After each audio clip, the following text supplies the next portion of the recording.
আসসালামু আলাইকুম।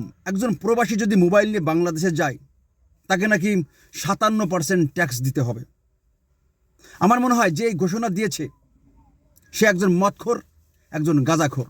আমি যদি একটি মোবাইল ১,০০,০০০ টাকা দিয়ে কিনি বিদেশ থেকে, সেখানে যদি আমি আরও ৫৭% ট্যাক্স দিই, তাহলে ওই মোবাইলের দাম কত পড়বে? ১,৬০,০০০ টাকা। তাহলে কোনো প্রবাসী মোবাইল আনবে না, আর বাংলাদেশ ট্যাক্স থেকে বঞ্চিত হবে। ট্যাক্স এমনভাবে ধার্য করতে হবে যাতে প্রবাসীরা সহজে দিতে পারে। আমরা প্রবাসী যারা আছি, আমরা এর তীব্র নিন্দা এবং প্রতিবাদ জানাই।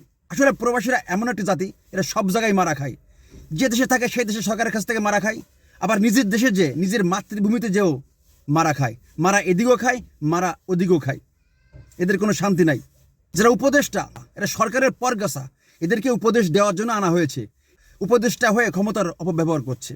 কথাই বলে, যে যায় লঙ্কায় সে হয় বীর। এইভাবে প্রবাসীদের সাথে যদি খারাপ আচরণ করা হয়, খারাপ নিয়মকানুন তৈরি করা হয় প্রবাসীদের বিরুদ্ধে, তাহলে প্রবাসীরা যদি টাকা পাঠানো বন্ধ করে দেয়, তাহলে বাংলাদেশ কিন্তু অনেকটা পঙ্গু হয়ে যাবে। প্রবাসীরা কখনো সম্মান চায় না, প্রবাসীরা তাদের অধিকার চায়। আর এই অধিকার থেকে তাদেরকে যদি বঞ্চিত করা হয়, তাহলে দেশ ধ্বংসের মুখে চলে যাবে। ধন্যবাদ সবাইকে। আল্লাহ হাফেজ।